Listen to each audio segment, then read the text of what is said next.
people out there who identify as women who are not biologically born as women who deserve to exist as they choose to exist. I think that doesn't fit with modern society. If we're going backwards, that's what we're doing. In London, many expressed frustration following a landmark ruling by the UK's Supreme Court on April 16th. The court declared that, under the nation's equality laws, only biological women are legally recognized as women.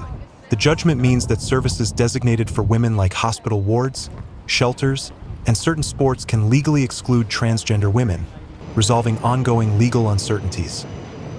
I think there are people out there who identify as women who are not biologically born as women who deserve to exist as they choose to exist. And I think that the disruption and hurt and gender dysphoria that trans women experience when their identity is not recognised far outweighs that of anyone else who gets to live just as they kind of were born.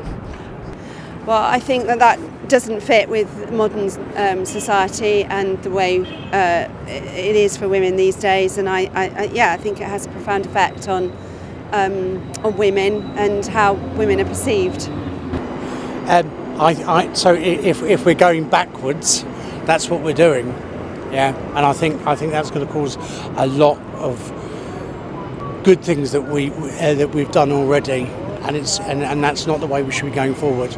You know, we should be embracing as we move forward, and not going down that, shall I say, the Trump ethic. Transgender advocates voiced concern, warning the decision may open the door to discrimination, particularly in workplaces. The ruling has added fuel to a broader, global debate around transgender rights, an issue that's become increasingly politicized. Some argue that conservative factions are using identity politics to marginalize vulnerable groups, while others feel that advocating for trans rights has, at times, come at the cost of protections for biological women. Unfortunately, we already know that trans women represent a high proportion of people who suffer from mental illness, high risk of suicide, high risk of violence, all of those things. And I think unfortunately when their identity isn't reaffirmed and recognised, then those things do spike because it gives people license to see them as other. Yeah.